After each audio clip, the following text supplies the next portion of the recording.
अस्सलाम वालेकुम गाइस, कैसे हैं आप सब। तो जिस तरह से हम अपना ब्लॉगिंग कोर्स वाइंड अप करने जा रहे हैं, मुकम्मल करने जा रहे हैं, तो कुछ इंपॉर्टेंट चीज़ें आपको मैं शेयर करना चाहूँगा अपने ब्लॉग की और आर्टिकल्स की एसईओ के हवाले से, उनकी रैंकिंग और के हवाले से, और उन्हें कैसे हम ज़्यादा लोगों तक पहुँचा सकते हैं। द फर्स्ट वन इज़ कि जब हमने अपनी ब्लॉग वेबसाइट क्रिएट करना होती है, जिस तरह मैंने क्रिएट करते हुए आपको दिखाया था कि सेटिंग में जाके सर्च डिस्क्रिप्शन का ऑप्शन आता है, उसे हमने एनेबल करके वहाँ पर कुछ टारगेटेड कीवर्ड्स यूज़ करते हुए हमने एक अपनी ब्लॉग की सर्च डिस्क्रिप्शन लिखवानी होती है चैट जीपीटी से। आप वो कीवर्ड्स हम खुद भी लिख सकते हैं वहाँ पर, और हम गूगल कीवर्ड प्लानर जो एक टूल है, आप अगर गूगल पे जाके सर्च करेंगे आपको मिल जाएगा, तो आप उसे यूज़ करके एक अच्छी सर्च डिस्क्रिप्शन लिखवाएं और लिखवा के अपने ब्लॉग के लिए यूज़ करें। पहला काम तो ये है। अब जिस तरह से हमें अच्छे से पता है कि जब हमने आर्टिकल राइटिंग स्टार्ट करनी है, तो उस हवाले से जब हमने आर्टिकल पूरा लिखवाना है या उसका टाइटल लिखवाना है, या हमने उसकी सर्च डिस्क्रिप्शन ही जो राइट साइड बार के अंदर ब्लॉग के पोस्ट के वाले से हम पेस्ट करते होते हैं, वो भी चैट जीपीटी से लिखवानी है। तो हमने जो पहले अपनी चैट जीपीटी वाली वीडियो देखी थी, उसके अंदर तो हमने चीज़ें इस तरह से नहीं देखी। हमने उसके अंदर कीवर्ड्स असाइन नहीं थे किए, कीवर्ड्स दिए नहीं थे चैट जीपीटी को। लेकिन अब हम जो काम करने जा रहे हैं, जिस तरह से मैंने आपको इस वीडियो के अंदर बताया है कि हम कैसे कीवर्ड प्लानर को यूज़ करते हुए कीवर्ड्स निकाल सकते हैं, अपने टारगेटेड कीवर्ड्स निकाल सकते हैं, जिसके बेस पे हमारी सर्चेज ज़्यादा हों और अच्छी हों और हमें अच्छी ऑडियंस मिले। हमने वो कीवर्ड्स दे के चैट जीपीटी से आर्टिकल भी लिखवाना है, टाइटल भी लिखवाना है, सर्च डिस्क्रिप्शन भी लिखवानी है, और वो हमने पेस्ट करनी है। ठीक है। और इस तरह से हमारी जो है ना ब्लॉग आर्टिकल की, किसी भी आर्टिकल की एसईओ मुकम्मल होगी। अब इसके हवाले से मेन रूल क्या होता है जिसको चेक करते हुए गूगल हमें रैंक करता है, या अगर हम यूट्यूबिंग की बात भी करें तो उसके अंदर यूट्यूब वीडियोस को भी रैंक इसी तरीके से किया जाता है। वो तरीका क्या होता है मैं आपको बताता हूँ। तो वो तरीका जो बेसिकली गूगल भी फॉलो करता है हमारे ब्लॉग आर्टिकल्स को रैंक करने के लिए, या यूट्यूब भी वही चीज़ फॉलो करता है यूट्यूब के ऊपर जो हम वीडियोस पोस्ट करते हैं उन्हें रैंक करने के लिए। वो तरीका ये होता है कि लेट्स सपोज हमने सर्च डिस्क्रिप्शन तो दे दी अपने ब्लॉग वेबसाइट को कि भाईजान ये सर्च डिस्क्रिप्शन है, अगर इसमें से कोई भी पर्टिकुलर फ्रेज या कीवर्ड टारगेट होता है, मतलब सर्च होता है गूगल के ऊपर, तो मतलब यह है कि वो हमारे आर्टिकल को आइडेंटिफाई कर रहे हैं, मतलब हमारा आर्टिकल जो है वहां पर उस सर्च में आना चाहिए। हमने वो तो गूगल को दे दिया। अब गूगल सबसे पहले ये चेक करेगा कि जो हमने सर्च डिस्क्रिप्शन दी है कितने हद तक हमारे टाइटल से वो मैच हो रही है। अब सबसे इंपॉर्टेंट चीज़ ये है, अगर हमारा टाइटल 100% या 80% तक मैच हो रहा है सर्च डिस्क्रिप्शन के अंदर, तो गूगल हमें ऑब्वियसली पॉजिटिव मार्क कर देगा। अब उसके बाद सेकंड चीज़ हम क्या करेंगे, गूगल सेकंड चीज़ उसके बाद ये चेक करेगा हमारा जो ओवरऑल आर्टिकल है वो कितना हमारी सर्च डिस्क्रिप्शन या मेटा डिस्क्रिप्शन से मैच हो रहा है। हमारी मेटा डिस्क्रिप्शन में यूज होने वाले सारे के सारे फ्रेजेस, सारे के सारे कीवर्ड्स टोटली वो हमारे आर्टिकल के अंदर एक मरतबा नहीं बारहा रिपीट होने चाहिए। ये गोल्डन रूल है। ठीक है। बारहा का मतलब ये नहीं है कि लेट्स सपोज मैं सैमसंग स्मार्टफोन की बेस पे मैं उसे रैंक करना जा रहा हूँ, तो मैं सैमसंग स्मार्टफोन 3-4 दफ़ा तो यूज़ कर लिया काफ़ी है, लेकिन मैं ये सोचूं कि मैं 10-12 मरतबा 20 मरतबा यूज़ करूँ तो गूगल ऑटोमेटिकली इसे ज़्यादा रैंक करेगा। ऐसा नहीं, वो उसे पता चल जाएगा आप गड़बड़ कर रहे हैं। आपने ऐसा नहीं करना। लेट्स सपोज सैमसंग स्मार्टफोन आपका कीवर्ड है, उसकी बेस पे आप अपने आर्टिकल को ऑप्टिमाइज करना चाह रहे हैं। ऑप्टिमाइज करने के लिए ऑब्वियसली अगर आपने कीवर्ड दे दिया चैट जीपीटी को, वो तो अच्छा आपको करके दे देगा। अगर खुद भी करना चाहें आप, तो उसके लिए रूल ये होता है, आप मेन कीवर्ड को एज इट इज तो 2-3 मरतबा यूज कर लेंगे, मतलब मुख्तलिफ पैराग्राफ्स के अंदर, लेकिन आपने उसे अगर ज़्यादा उसके बेस पे ऑप्टिमाइजेशन करना चाह रहे हैं तो उसके सिनोनिम्स यूज़ करें। सैमसंग स्मार्टफोन हमने पहले मेन यूज़ किया, तो हम सैमसंग मोबाइल फ़ोन यूज़ करेंगे, सैमसंग मोबाइल यूज़ करेंगे। ठीक है। इस तरह करके रेलेवेंट जो कीवर्ड्स उसके सिनोनिम्स है वो यूज़ करेंगे, इसके बेस पे हम उसे रैंक इजीली कर पाएंगे। तो मेन चीज़ क्या है, तो मेन चीज़ यही है कि हमने जो सर्च डिस्क्रिप्शन के अंदर या मेटा डिस्क्रिप्शन में यूज़ किए हैं कीवर्ड्स, वो एक तो हमारा जो टाइटल है उसके अंदर जितने भी हम टाइटल के अंदर कीवर्ड यूज कर रहे हैं वो सारे के सारे मेटा डिस्क्रिप्शन में भी मौजूद होने चाहिए। सेकंड, हमारा जो आर्टिकल है उसके अंदर हमारी सारी के सारी मेटा डिस्क्रिप्शन या सर्च डिस्क्रिप्शन के कीवर्ड्स वो रिपीट होने चाहिए। जब हम ये कीवर्ड्स देते हैं चैट जीपीटी को कि भाईजान ये हमारे टारगेटेड कीवर्ड्स हैं, ये हमारा आर्टिकल का टॉपिक है, इसके ऊपर आप हमें टाइटल भी लिख के दे दो, हमें डिस्क्रिप्शन भी लिख के दे दो, हमें इसके सर्च डिस्क्रिप्शन भी बना के दे दो, ऑटोमेटिकली वो आपको परफेक्ट बना के देता है। अगर आप खुद लिखना चाहो, मैंने उसके लिए आपको क्लियर किया कि आपने किस चीज़ का ख्याल रखना है। आपने ब्लॉग को रैंक करने के लिए भी और अपने आर्टिकल्स को रैंक करने के लिए भी हमने किन चीज़ों का ख्याल रखना है। उसमें जो इस वीडियो के अंदर मैंने आपको जो कीवर्ड रिसर्च करना सिखाया है कीवर्ड प्लानर को यूज़ करके, आपने वो लाजमी फॉलो करना है। ठीक है। उससे मजीद डिटेल में भी आप एक्सप्लोर करें, आपको समझ आ जाएगी कि आप उससे कैसे कैसे फ़ायदा ले सकते हैं। इस तरह मैंने आपको करके दिखाया था कि सेटिंग में जाके सर्च डिस्क्रिप्शन का एक ऑप्शन होता है, उसे हमने एनेबल कर देना है। एनेबल करने के बाद हमने गूगल कीवर्ड प्लानर को यूज़ करना है, और यूज़ करके वहाँ से हमने टारगेटेड कीवर्ड्स निकालने हैं, और कीवर्ड्स निकालने के बाद हमने उन कीवर्ड्स को यूज़ करते हुए चैट जीपीटी से एक अच्छी सी सर्च डिस्क्रिप्शन लिखवानी है, ताकि हम गूगल और दूसरे सर्च इंजन में मुख्तलिफ रेलेवेंट क्यूरीज के बदले में सर्चेस के बदले में रैंक हो सकें। देन हमने वो डिस्क्रिप्शन वहाँ पर पेस्ट कर देनी है। पेस्ट करके हमने अपनी वेबसाइट को सबमिट कर देना है गूगल को। वो तो हमने काम कर दिया, ठीक है। अब गूगल कीवर्ड प्लानर को यूज़ करके हम टारगेट कीवर्ड्स कैसे निकालते हैं, मैं आपको वो दिखाता हूँ। आप क्या करेंगे, गूगल पर जाके गूगल एड्स मतलब सर्च करेंगे, गूगल एड्स सर्च करेंगे तो हमारे पास पहला लिंक आएगा, उसे हमें ओपन कर देना है। ओपन करेंगे तो उसके बाद यहाँ पर हमारे पास ऑप्शन आता है साइन इन करने का, स्टार्ट नाउ का। एक ही बात है, हम साइन इन पर क्लिक करेंगे। साइन इन पे क्लिक करेंगे तो हमारा जो जीमेल अकाउंट है, जो लॉगिन है, उसके थ्रू हमने लॉगिन कर लेना है। लॉगिन करने के बाद हमने न्यू पे क्लिक करना है और उसके बाद हमारे पास यहाँ पर ऑप्शन आ जाता है क्रिएट अ कैंपेन का। लेकिन हमने ऐसा कुछ भी नहीं करना, हमें सबसे नीचे देखना है लिखा हुआ स्विच टू एक्सपोर्ट मोड, उस पर क्लिक करना है। यहाँ पर क्लिक करेंगे तो हमारे पास ऑप्शन आता है कि हम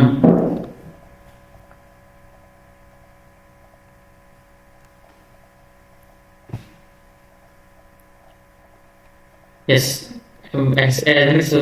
एक्सपोर्ट मोड मैंने किया है, तो यहाँ पर ऑप्शन नीचे आ रहा है create an account without a campaign. हम इस पर क्लिक करेंगे। क्लिक करेंगे यहाँ पर हमें जनरल चीज़ों को पूछ रहा है, करके हमने यस करके इसे सबमिट कर देना है। इतना सा काम करने के बाद एक्सप्लोर अकाउंट पर क्लिक करना है। ये हमें फर्स्ट टाइम करना पड़ेगा सिर्फ, तो हमारा गूगल ऐड का अकाउंट रेडी हो जाएगा, ठीक है। तो फर्स्ट टाइम करने के बाद अगर हम दोबारा भी आते हैं तो दोबारा हमें किस तरह चीज़ें मिलेंगी आपको बताता हूँ, लेकिन पहले हम थोड़ा सा काम कर लेते हैं।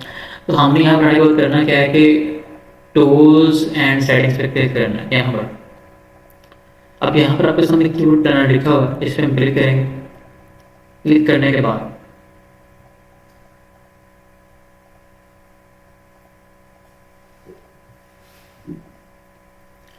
यहाँ पर डिस्कवर न्यू कीवर्ड्स पे हम क्लिक करेंगे। अब जो भी हमारे माइंड में कीवर्ड आ रहा है, जिस तरह हमने तो सोचा था कि लेट्स सपोज हम जो है ना एक टॉपिक है जिसके ऊपर ब्लॉग पोस्ट राइट करने जा रहे हैं। वो टॉपिक है कि new Samsung smartphones in Pakistan in 2023, ठीक है। तो हमारे पास क्या आते हैं कीवर्ड्स, सैमसंग स्मार्टफोन पाकिस्तान 2023, या फिर ये भी हो गया पाकिस्तान की बजाय जाना, नजर कर लेते हैं स्मार्टफोन इन पाकिस्तान, ठीक है। ये वाला कुछ कीवर्ड है, मैंने लगा के गेट रिजल्ट्स पे क्लिक किया। अब हमें ये सारी की सारी डिटेल्स निकाल के देगा कि जो आपने सर्च किया है उनका क्या, उनकी सर्च रेशो, सर्च वॉल्यूम उनका कितना है, मतलब कितने सर्चेज हैं 3 मंथ्स में, कितने को चेंज हुआ है, कितने परसेंट चेंज हुआ है उनकी सर्चेज, मतलब 3.8 से दिए, इसका मतलब ये है। कंपटीशन इसके ऊपर कितना है, कंपटीशन का मतलब ये है कि और कितने लोग इसके ऊपर राइडिंग कर रहे हैं या एड्स लगा रहे हैं, ठीक है। देन आगे बात करते हैं टॉप बिड रेंज या लोअर बिड रेंज, जिसे हमने छोड़ना है, इस पर हमें फोकस नहीं करना है क्योंकि एड्स लगाने के लिए होता है। हमने ये करना है, हमें सिर्फ फोकस करना है यहाँ पर, फिर कीवर्ड हमने सर्च किया उसका हमें यहाँ पता चलती है कि उसके ऊपर कंपटीशन कैसा है, लो है कि हाई है, ठीक है। देन मजे की बात यह है कि हमें उससे रेलेवेंट कीवर्ड्स नीचे मिलेंगे। यहाँ पर हमने करना है कि हमने ना एवरेज मंथली सर्चेस के ऊपर क्लिक करना है कि इसके हिसाब से जो टॉप और बॉटम हमें बताओ। अब उसने क्या किया, मैं बता दिया सैमसंग, उसकी कितनी सर्चेज है, सैमसंग A32 की कितनी सर्चेज है, 2023 खाली कितनी सर्चेज है, ठीक है। लेकिन कंपटीशन लो है लेकिन बढ़ रहा है। सैमसंग A51 कितनी है, S21 कितनी है, S20 कितनी है, ठीक है। सैमसंग A12 कितनी है, और ये हमें कुछ ना मिल रहे हैं। अब हमें क्या करना है, लेट्स सपोज मैंने सोचना है कि जो कम सर्चेज हो रहे हैं फर्स्ट ऑफ ऑल वो निकाल देने हैं।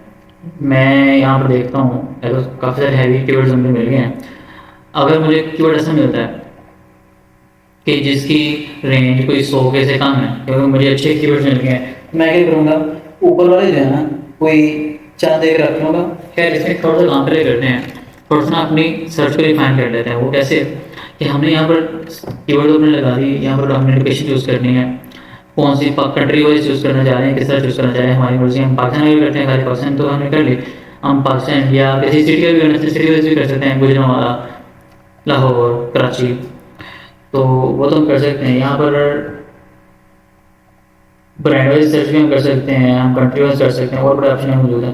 खैर अब हम करते हैं सिंपल इज दैट, हमें यहाँ पर जो कीवर्ड अच्छे लगते हैं, हमें कीवर्ड अच्छा कौन सा होता है ये बात माइंड में रखें, वो वाला कीवर्ड जिसका कंपटीशन लो, जिसकी सर्चेज ज़्यादा हो।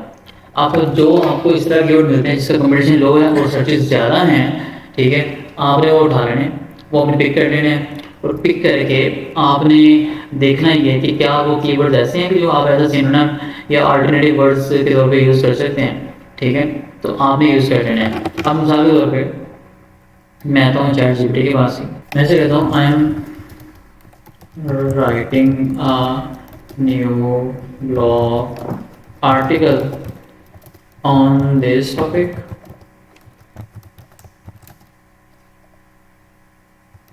New Samsung smartphones in Pakistan in 2023,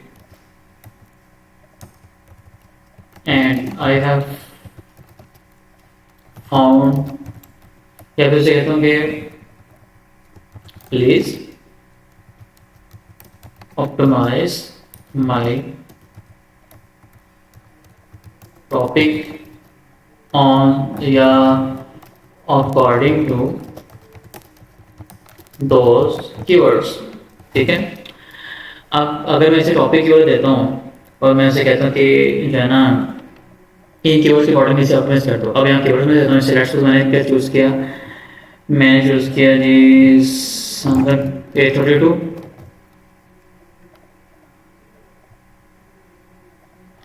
A51, S21, S20,